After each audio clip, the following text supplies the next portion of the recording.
nakikita nilang epektibo po ang pakikipaglaban natin sa ating karapatan at sa katarungan. At isusunod na nga yung mga vloggers. Sunod-sunod na yan. Talagang lahat ng maididikit kay Duterte ay bubusalan. And tulong-tulong po tayo. Ilabas po natin. Hindi po tayo nagtatawag na tayo ay magrebelde, pero karapatan nating ilabas yung ating saloobin. No?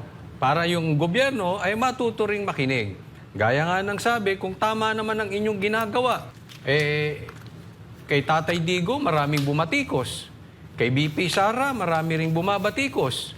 Pero maganda yung ginawa nila, kaya ngayon ay minamahal ng taong bayan.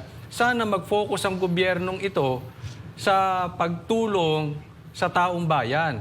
At hayaan nating humusga yung taong bayan kung tama ba ang ginagawa nila or hindi.